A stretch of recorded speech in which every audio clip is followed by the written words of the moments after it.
He was known as the unluckiest man in the world because the moment he got off the plane, he received devastating news. His country had just been destroyed. The international community no longer recognized its existence. That meant his visa was invalid, his currency was worthless, and his return flight was cancelled. But the worst part? He didn't speak a word of English, so he had no idea what was going on. The airport supervisor tried to explain the situation with a bag of potato chips. So the potato chips are Krakosia.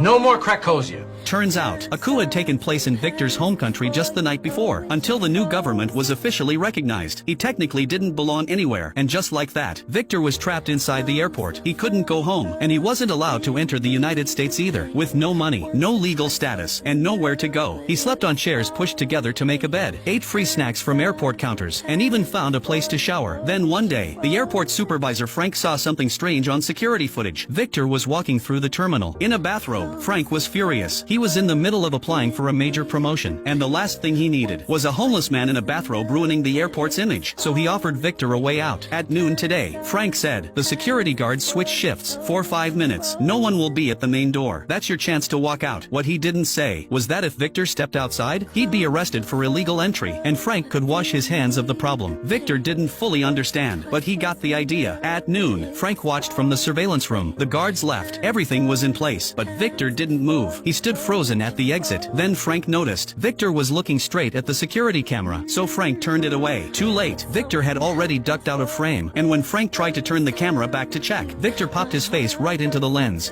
Wait.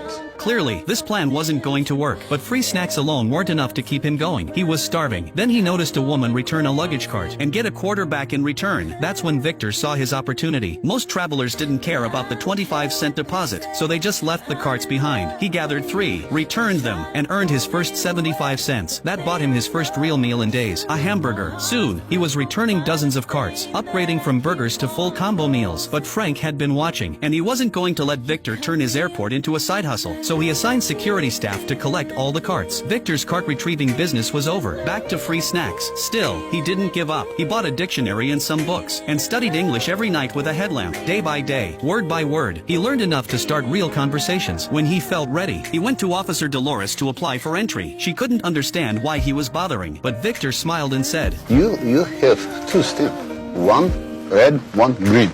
So, I have chance go New York 50-50. What he meant was, as long as he kept trying, he had a shot. Frank, meanwhile, was still keeping tabs on him. He figured Victor would eventually get desperate and do something illegal. Then he'd finally have a reason to get rid of him. But that night, something unexpected happened. A food delivery guy named Enrique brought Victor dinner. Why? Because Enrique had a crush on Officer Dolores, but was too shy to talk to her. He saw Victor chatting with her every day and came up with a deal. You help me win her heart, and you'll never go hungry again. Victor agreed. From then on, he talked to Dolores daily, not to apply for entry, but to find out everything she liked. Then he'd report back to Enrique, who rewarded him with meals from the VIP lounge. It worked out perfectly for both of them. During this time, Victor's English improved even more. He was finally fluent. Thanks to Victor's help, Enrique learned everything about Dolores, and Dolores started noticing Enrique too. Eventually, he worked up the courage to ask her out. He showed up in his best suit, nervous but hopeful, and when Dolores arrived, she held out her hand, showing she felt the same. They got married right there at the airport. It was simple, but unforgettable. Travelers clapped. Strangers cheered. That little wedding car became a symbol of love and hope for everyone who saw it. Watching it all, Victor realized he couldn't rely on Enrique forever. He needed a job, but no store in the airport would hire him. No ID, no phone number, nothing. At the last shop, the manager told him, even if I wanted to hire you, how would I reach you without a phone number? Victor took that as hope. He ran outside, memorized the number of a public phone, and gave it to the manager. The guy pretended he'd call. Victor waited all night. No food, no bathroom breaks. He just stood there, waiting. Eventually, the phone rang. The manager told him the job was already filled and asked him not to sit outside the shop anymore. Heartbroken, Victor wandered through the terminal, passing a crumbling wall. It was so poorly built, it cracked when touched. As an architect, he couldn't stand the sight, so he started repairing it himself. It had been years, but muscle memory kicked in. By morning, the wall looked brand new, and just then, a construction crew walked by. The foreman was amazed. He offered Victor a job on the spot at $19 an hour, but now there were only 3 days left before Frank's big inspection. A top-level official was coming, and Frank couldn't risk them seeing Victor. He made up a reason and locked him in a room, then ordered security to keep the airport spotless. But something went wrong, and only Victor could fix it. What happened next would change his life forever. Want to know how it ends? Follow me. The rest of the story is coming soon.